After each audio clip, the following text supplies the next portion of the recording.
누가복음 12장. 그러는 동안 수천 명의 사람들이 모여들어 서로 밟힐 지경이 됐습니다. 예수께서 먼저 제자들에게 말씀을 시작하셨습니다. 바리새파 사람들의 누룩을 조심하라. 그들의 행위는 위선이다. 감추어진 것이 드러나지 않을 것이 없고 숨겨진 것이 알려지지 않을 것이 없다.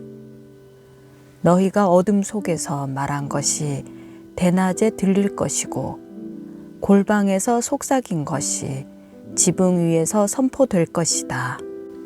내 친구들아, 너희에게 내가 말한다. 너희 몸은 죽일 수 있어도 그 후 더 이상 어떻게 할 수 없는 사람들을 두려워하지 말라. 너희가 두려워해야 할 분을 내가 보여주겠다. 몸을 죽인 후에 지옥에 던질 권세를 가진 그분을 두려워하라. 그렇다. 내가 너희에게 말한다. 그분을 두려워하라. 참새 5마리가 이 아사리온에 팔리지 않느냐. 그러나 하나님께서는 그중 참새 1마리까지도 잊지 않으신다. 하나님께서는 진정 너희 머리카락까지도 다 세시는 분이다. 두려워하지 말라. 너희는 많은 참새들보다 더 귀하다. 내가 너희에게 말한다. 누구든지 사람들 앞에서 나를 시인하면 인자도 하나님의 천사들 앞에서 그를 시인할 것이다. 그러나 사람들 앞에서 나를 부인하는 사람은 나도 하나님의 천사들 앞에서 그를 부인할 것이다.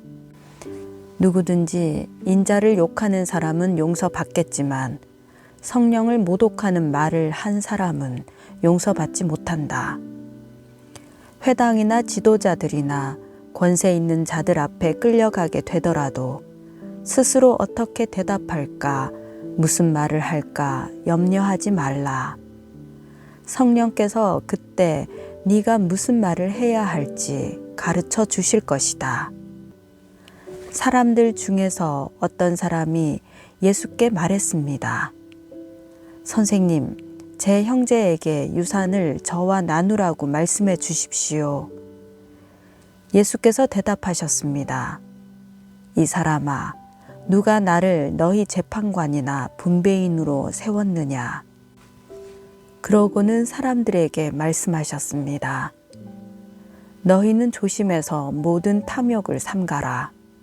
사람의 생명이 그 재산의 넉넉함에 있는 것이 아니다. 그러고 나서 그들에게 한 비유를 말씀하셨습니다. 한 부자가 수확이 잘 되는 땅을 가지고 있었는데 그가 혼자서 어떻게 할까? 내 곡식을 쌓아둘 곳이 없구나 하고 생각했다. 그리고 말했다. 이렇게 해야겠다. 지금 있는 창고를 부수고 더 크게 지어 내 모든 곡식과 물건을 거기에 쌓아두어야겠다. 그러고 나서 내 영혼에게 말하겠다. 영혼아, 여러 해 동안 쓸 물건을 많이 쌓아두었으니 편히 쉬고 먹고 마시고 즐겨라. 그러나 하나님께서 그에게 말씀하셨다. 이 어리석은 사람아, 오늘 밤 너의 영혼을 너에게서 찾을 것이다. 그러면 네가 너를 위해 장만한 것들을 다 누가 갖게 되겠느냐? 자기를 위해 재물을 쌓아두면서도 하나님께 대해 부요하지 못한 사람은 이와 같다. 예수께서 제자들에게 말씀하셨습니다. 그러므로 내가 너희에게 말한다. 네 목숨을 위해 무엇을 먹을까? 네 몸을 위해 무엇을 입을까 걱정하지 말라. 목숨이 음식보다 중요하고 몸이 옷보다 중요한 것이다. 까마귀들을 생각해 보라. 심지도 거두지도 않고 창고도 곳간도 없지만 하나님께서 그것들을 먹이신다. 그런데 너희는 새들보다 얼마나 더 귀하냐? 너희 중 누가 걱정한다고 해서 자기 목숨을 조금이라도 더 연장할 수 있겠느냐? 너희가 이렇게 작은 일도 제대로 못하면서 왜 다른 일들을 걱정하느냐? 백합꽃이 어떻게 자라는지 생각해보라. 일하거나 옷감을 짜지도 않는다. 그러나 내가 너희에게 말한다. 그 모든 영화를 누렸던 솔로몬도 이 꽃 하나만큼 차려입지 못했다. 오늘은 여기 있지만 내일은 불 속에 던져질 들풀들도 하나님이 그렇게 입히시는데 하물며 너희는 얼마나 더 잘 입히시겠느냐. 믿음이 적은 사람들아. 그러니 무엇을 먹을까, 무엇을 마실까 찾지도 말고 걱정하지도 말라. 이런 것들을 다 세상 사람들이 추구하는 것이다. 아버지께서는 너희에게 이것들이 필요하다는 것을 아신다. 그러므로 너희는 오직 그분의 나라를 구하라. 그리하면 이런 것들을 너희에게 더해 주실 것이다. 두려워하지 말라. 적은 무리여. 너희 아버지께서 그 나라를 너희에게 주기를 기뻐하신다. 너희 소유를 팔아 자선을 베풀라. 너희는 자신을 위해 닳지 않는 지갑을 만들어 없어지지 않는 재물을 하늘에 쌓아두라. 그곳에는 도둑이 들거나 좀 먹는 일이 없을 것이다. 너희 재물이 있는 곳에 마음도 가는 법이다. 항상 허리에 띠를 두르고 등불을 켜 놓고 있어야 한다. 마치 주인이 결혼 잔치에서 돌아와 문을 두드릴 때 곧 열어주려고 대기하고 있는 사람들과 같이 되라. 주인이 돌아와서 종들이 깨어 있는 것을 보면 그 종들은 복이 있을 것이다. 내가 진실로 너희에게 말한다. 그 주인은 허리에 띠를 두르고 그 종들을 식탁에 앉힌 다음 곁에 와서 시중을 들 것이다. 만약 주인이 한밤중이나 새벽에 오더라도 깨어있는 종들을 본다면 그 종들은 복이 있을 것이다. 너희는 이것을 알라. 만약 집에 도둑이 언제 들지 알았더라면 집주인은 도둑이 집에 들어오지 못하게 할 것이다. 그러므로 너희도 준비하고 있어야 한다. 인자가 생각지도 않을 때 올 것이기 때문이다. 베드로가 물었습니다. 주여, 이 비유를 저희에게 하신 것입니까? 아니면 모든 사람에게 하신 것입니까? 주께서 대답하셨습니다. 누가 신실하고 지혜로운 종이겠느냐? 주인이 자기 종들을 맡기고 제때 양식을 나눠줄 일꾼이 누구겠느냐? 주인이 돌아와 종이 시킨 대로 일하는 것을 본다면 그 종은 복이 있을 것이다. 내가 진실로 너희에게 말한다. 주인은 그 종에게 자신의 모든 재산을 맡길 것이다. 그러나 그 종이 주인님이 오시려면 한참 멀었다라는 생각에 남녀 종들을 때리며 먹고 마시고 취해버린다고 하자. 그 종의 주인은 종이 생각지도 못한 날, 그가 알지 못하는 시각에 돌아와서 그를 몹시 때린 뒤 믿지 않는 자들과 함께 둘 것이다. 주인의 뜻을 알고도 준비하지 않거나 그 뜻대로 하지 않은 종은 매를 많이 맞을 것이다. 그러나 알지 못하고 매 맞을 일을 한 종은 적게 매를 맞을 것이다. 많이 받은 사람에게는 많은 것을 요구하시고 많은 일을 맡은 사람에게는 많은 것을 물으실 것이다. 내가 세상에 불을 지르러 왔는데 이미 그 불이 붙었으면 내가 무엇을 더 바라겠느냐. 그러나 나는 받아야 할 세례가 있다. 이 일이 이루어질 때까지 내가 얼마나 괴로움을 당할는지 모른다. 내가 세상에 평화를 주러 왔다고 생각하느냐?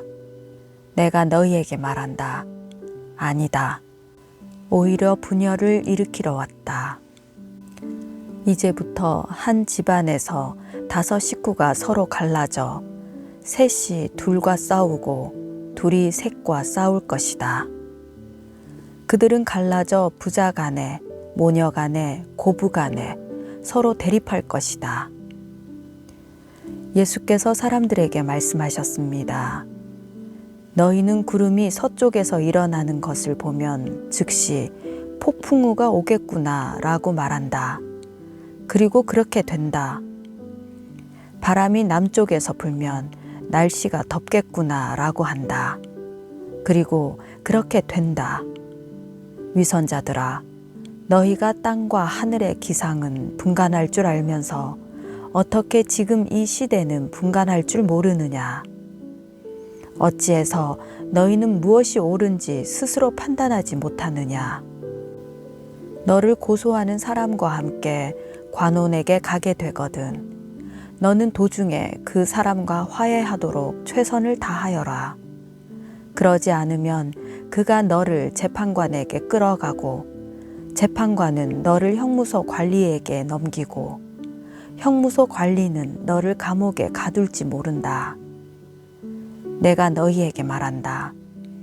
너희가 마지막 1렙돈까지 다 갚기 전에는 그곳에서 나올 수 없을 것이다. 누가복음 13장. 바로 그때 몇몇 사람들이 와서 빌라도가 갈릴리 사람들의 피를 그의 희생 제물과 섞었다는 소식을 예수께 전했습니다. 예수께서 대답하셨습니다. 그 갈릴리 사람들이 다른 모든 갈릴리 사람들보다 더 악한 죄인이어서 이런 변을 당했다고 생각하느냐? 그렇지 않다. 내가 너희에게 말한다. 너희도 회개하지 않으면 모두 멸망할 것이다. 또 실로암에서 탑이 무너져 죽은 18명은 어떠하냐? 다른 모든 예루살렘 사람들보다 그들이 죄를 더 많이 지었다고 생각하느냐? 그렇지 않다. 내가 너희에게 말한다. 너희도 회개하지 않으면 모두 멸망할 것이다. 예수께서 이런 비유를 말씀하셨습니다. 어떤 사람이 포도원에 무화과 나무를 한 그루 심었다.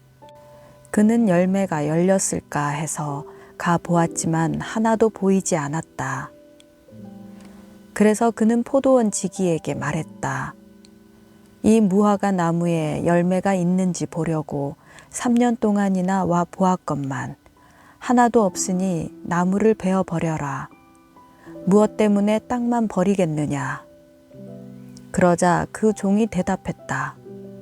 주인님, 한 해만 그냥 두십시오. 그러면 제가 그 둘레를 파고 거름을 주겠습니다.